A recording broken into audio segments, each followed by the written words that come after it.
This is Bite-Sized History with the Saints.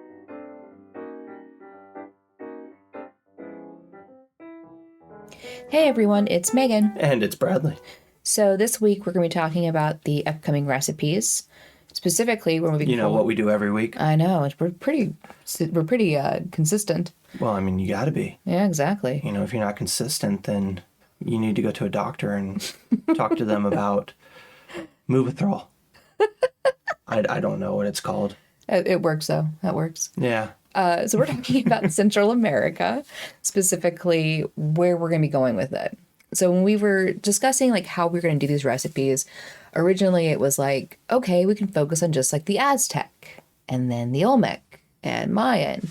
And after doing some investigations and research, we determined that doesn't really make sense. No, I mean, that's the thing is that they themselves may have had dishes that were more specific to themselves, but at the same time, they shared so much of the same culture that it doesn't really make sense to differentiate the meals. So, what did we choose? We are doing it by meats. Yeah. Vegetarian. Meat's back on the menu, boys. I was going to say, vegan vegetarian menu is over. I mean, not forever, but, these last couple meals, because we do eat meat, they felt like they were missing a little bit of something. And when you do, especially when you have a stew, when it's just vegetables together, it just tastes like vegetables. It's a sad stew. Yeah, but when you put some meat flavoring in there, it gives it that little extra je ne sais quoi. So from there, what we're going to do is we're going to introduce a meat that we haven't got a chance to have yet. White-tailed deer. Yeah, I was genuinely surprised. I thought that white-tailed deer only were like a North American thing. But no, they are the largest spread hoofed animal in the Western Hemisphere. What a title. Yeah. They spread from all the way from North America to 3/4 of South America. Now, we could have had meat, several recipes ago. But because of our ignorance with white-tailed deer, we didn't. But we now know, and now you know. Yeah, and the best part about getting deer is it's actually, of all the the game meats and stuff, it's pretty affordable to get at butchers here. Yeah, probably because it's so abundant. You just hit it with a car and, man, you just have deer. Yeah. They will not sell you that kind of stuff. I want to be clarifying. You're just not going to the right butchers. At least not to our knowledge. But you hit a moose with a car, and the moose is having you for dinner. I was going to say, if you hit a moose, you're done for. Yeah. Them dare mooses. Oh, mooses. A meese bit my sister. Anyways. So, yeah, we're really excited about this just because, one, there are certain recipes that are actually documented. Yeah, when the Spanish came over and did what the Spanish did, they actually wrote down some of the foods and whatnot. And I think we covered that last week. Yeah, lightly we talked about how the documentation became to exist. And one thing to note, and this is a common trend we see throughout history, it isn't always the most accurate depictions. Think the Romans with what they said the Druids were doing with cannibalism. Yeah, Julius Caesar's first accounts of the Druids. That's probably it. History is biased, and we are biased. No matter how much you want to say you're not biased, you're biased. Everybody has a bias, and it's something that we can strive to overcome. But usually when you overcome one bias, another bias rears its ugly head. It's like, I was biased against brunettes until Megan started going brunette. But yeah, it's one of those things that when we're doing this, we have to keep an open mind about everything. And especially when it comes to historical documentation, because of the simple fact that oftentimes when other cultures conquered other cultures, they wrote historical documentation in a very false light. And our job is to take and go through and say, well, this is probably wrong anyway. And look at the foods that they did have available to them. Yeah, you have to sometimes question the motives of those people. But at the end of the day, before they, were ever introduced to other cultures or whatnot, they were eating food. And because of the archaeological record, we have a pretty good idea of what foods that they were eating. And we know that they had white-tailed deer. Well, and we also know with some things, like specifically cultures like the Mayan, they're still Mayans. Yeah. And some of these things were handed down throughout history in kind of an oral history. Oral. Terrible. I know. I'm childish. So we do have some other, between the archaeological evidence and kind of from the horse's mouth kind of mentality.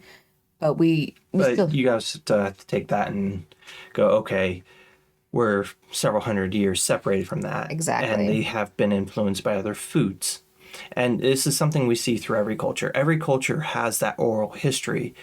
When you're learning to cook, you're probably learning from one of your parents that learned from one of their parents. And as time goes on and new foods are introduced, the foods that you will eat change, even if it's just a slight change. Adding chili peppers to Chinese dishes. It's a slight change, but it's still a change. yeah, so it becomes kind of these things that we have to kind of keep an eye on, because what we might be told from our families and our cultures also may not actually be accurate for what existed in those time periods. Yeah, that's one of the things that when we do get comments about the meals that we're making, it oftentimes is people saying, well, you made this wrong because you didn't put this into it. And it's like, yeah, we made it wrong for today, but we didn't make it wrong for then, because that ingredient was not available then. And, you get some people that are really receptive to that and go, oh my goodness, I didn't know this. And then you get others that aren't so receptive because there's no way that their culture can be wrong. I'm talking to you, British. But Oh my gosh, yeah. but it's just a thing that when we're doing this, we know what food they had available to them. And it's through many, many, many years of archaeological work and, countless archaeologists and biologists. I am just a bunch of different disciplines coming together and finding out, okay, yes, this food did originate here. And we've gotten pretty good about being able to sit there and give, pretty close geological location to where the food originated. Oh, for sure.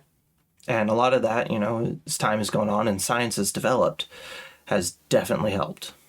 Yeah, that's one of the big reasons why we will occasionally reference white papers that talk about like the different pollen.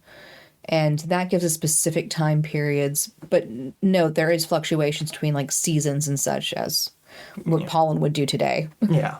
And lake beds are amazing sources for pollen records because pollen gets into the water and then it slowly settles down to the bottom. And as the sediment builds up, you get a very good, clear delineation. And it helps. I think this might actually be the nerdiest, most archaeology podcast on this we've ever done. Time to ruin it. Aliens did it all. Nope. Aliens dropped pollen.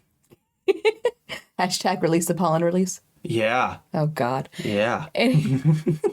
No, we're really excited, though, because like we've been saying before in like almost every other episode, there is that benefit of going more north and going to the continent that we actively live on.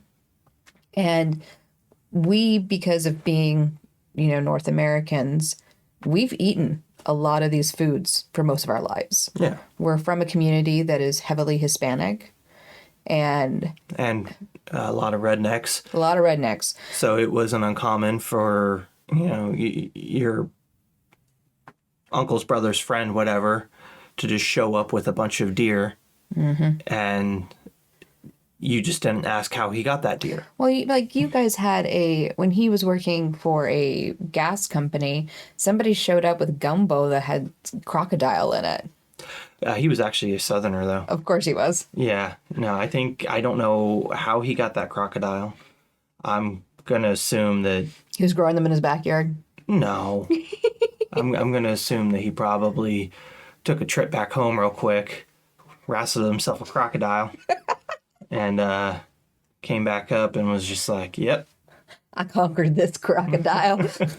But no, that's the thing is that having access to these foods, it's been nice because it's a lot less of a headache. It's more nostalgic also.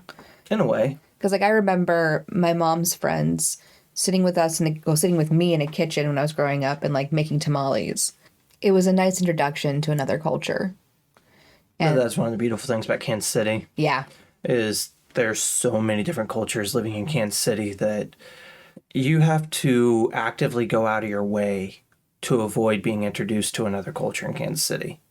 Yeah. And unfortunately, there's those people. Oh, yeah, for sure. And they don't deserve Kansas City. No, because it's a very fun, large area. I know people are probably like right now going, oh, Kansas City, it must be Super Bowl, whatever. Yeah. So I do recommend. We don't watch the footballs. The sports. The sports is, well, we watch hockey, but. Yeah. You know, that's because we don't want to stand out up here. Yeah, they'll end us. Yeah. The hockey mafia. But you'll just hear the slight sound of a stick tapping on the concrete, and you'll turn around, and then a group of people on rollerblades just sitting there going, "What you talking about?" Warriors. I sounded like Mario. I said warriors. Oh, come out to play. Eh? But yeah, no, Kansas City's an amazing place. Yeah, and so I definitely recommend going there. No, I don't know if I'd say that. I mean, it's an amazing place if you're from Kansas City. Yeah. But Kansas City itself, it has gone through a lot of changes, and it still has a long way to go before I could recommend it to people just touristing there. It's a little rough at spots. Yeah. I mean, every area is rough at spots, but Kansas City, we're not very welcoming of outsiders for some reason. Yeah. The Midwest nice only goes so far. Well, I mean, we'll still be nice to your face. Oh, yeah. But then after you turn around, we'll say all the nasty things about you. You know, we'll invite you inside for a cup of water, but then we'll take and complain about how you didn't finish the water after we were so nice to offer you a cup of water. And just sit there and go, now I've got to wash this dish. The worst part, we had a guy come over to fix the microwave, and he asked for a coffee. So I made him a coffee, and then he only drank like 1/4 of it. And I just immediately felt like a part of me raging. And I was just like, no, be nice. That's only because she's addicted to coffee. Well, it's more of the fact that this is you have an addiction? No, it was French. Megan, it's fine. You can admit to it. It was French pressed. Yeah, it's okay. And it was beautiful. It's okay. And then he also added sugar We're all and milk friends to here. it. We're all friends here. Okay? You can admit to your addiction. How dare you? You see, that's good, you know? First step, anger. Anyways, but yeah, no, it's home is a very specific place. Yeah, but we'll get off Kansas City and get back to the Actual what we're brass here tacks. for, you know? Cooking and food. Yeah. And I'm excited because as we are moving further north, it's going to be nice. And I'm sitting there thinking about it. I'm going, I've never had Canadian goose or Canada goose or whatever they call it now. I don't know. I've never had the cobra snake or cobra goose, whatever you call it. Cobra snake is what they. No, it's not cobra snake. It's called flying cobra snake is what. No, that's not right. Because cobra and snake are the same thing. Yeah. Cobra. You know what? Stop this real quick and I'm going to look it up. All right. I looked it up. Cobra chicken. There we go. I don't know why. It's early in the morning here and my brain doesn't want to work. I was going to say, we do typically do these podcasts at like 6:30 in the morning, which I don't know if that's always good. You can always tell the difference between the ones that we do on Sunday nights versus Monday mornings. No, the ones on Sunday night are probably more cohesive and less rambly, and then you get these. And I don't know, which kind do you guys like? I want to know that, yeah. Yeah, do you like the rambly or do you like the, straight to business? Because we get a lot of feedback about people love the stuff along the lines of like bison security guards. So I imagine the rambly is what you guys like. Yeah. Let us know. But put it in the comments. Don't just speak it to your phone because I can't hear that. Yeah, not the I best haven't way. developed that technology yet. We will make him stronger. I'm not the NSA. Anyways, so yeah, we're excited to do this. I'm excited to kind of to have more dishes with things like turkey, because like we eat turkey all the time in our personal life. Because that we made an active decision over a decade ago to eat less red meat. So ground turkey is the substitute we use for everything. So I'm actually pretty excited just to eat what we already do. Yeah. Only dark meat. Yeah. Yeah. She likes the light meat. I'm the dark meat. And I'm not going to say she's wrong, but she might. She's wrong. He's so rude. I am. I mean, I get it. It's more moist. Yeah. There's a reason dark meat has more flavor. It's definitely moister. Moist. Yeah, I said that. And I'll say it one more time for you. Moister. But it just, it has everything going for it. Whereas, like, you know, the light meat is just dry and flavorless. See, I feel like it's just someone who made it wrong. No, I feel like that you, just Megan, hate yourself. I don't know if it's part of your coffee addiction, but I think you might just hate yourself. This is so rude. You shouldn't have to take and use a gravy to, you know, moisten up a meat. I don't always use a gravy. And also, every time we say moist, it sounds so terrible. It only sounds terrible because you make it sound terrible. I think everyone's disturbed by the term. No, grow up baking. You know, the word moist just loses all Value. Yeah, you just sit there and, you know, you get used to the word. Would you rather me explain, you know, like dark meat is just so much wetter? Okay, moist. It has more liquid to it? Is that what you want? No, I think moist sounds better in that case. Yeah. Oh, there we go. Problem solved. But no, it's going to be nice to get a lot of these foods back, only to lose them again. Yeah.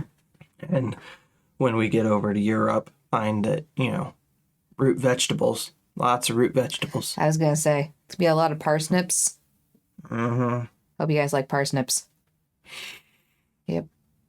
So we're starting to kind of wind down, so it's probably best that we end this. Yeah. I mean, I could ramble more. Yeah, I don't think we should. Oh. But yeah, so this week we'll have the recipe up, the bonus recipe. So one thing you might have noticed, the site's been kind of wonky. Oh, yeah. We probably should have addressed that. We probably should have. So one of the things that's been going on is we've been in the middle of a server switch and domain name switch because WordPress isn't very nice to larger sites. Which is funny because I wouldn't consider our site larger, but I think it's, I don't know. It's ballooned over time. It's no longer like what you would consider to be like a one-page blog. Yeah. It's instead now like 50 some recipes. Oh, see, there was the confusion for me. When you said larger, I was thinking like, you know, Google. No, yeah. Yeah, okay. You just mean a lot of indexing. There's a lot of indexing. Okay. And our server, the current server from WordPress couldn't handle it. Okay. Yeah, that makes sense because I was just like the whole 4 people that showed to the website. Yeah, it couldn't handle basic traffic and it couldn't get through the pages and the images were super slow. Yeah. So we're migrating everything over to a new site, the same web address. And hopefully when it's all done this week, it's supposed to be done this week. Yeah. It's going to run a lot faster. It'll look nicer and, you know, It'd be a better experience for everyone. at least that's what we're going to tell you. Exactly.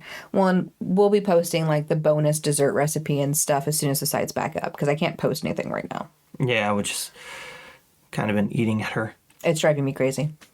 I look at the stats every 5 minutes and know that they're not real. Yeah. It's okay though. It's okay. It's not good. So yeah. You have a lot of addictions. You have a lot of addictions. I just like looking at analytics. I'm sorry. So yeah, boost those analytics up and don't forget to subscribe. So on that note, I think we are going to end this for today. I think we probably should. It's been another one of those podcasts. And I don't know if that's for the best or not. Yeah, one of these days we'll find out which do you guys prefer. The ones where we are 100% on point or this chaos of 6:30 in the morning. Yeah. I mean, I imagine this one's a little more fun, but it probably I could see it being annoying. Yeah. I mean, just my voice alone. I wasn't going to say anything. Okay, we're going to end it. All right, guys. Thank you. Bye. We'll see you next week.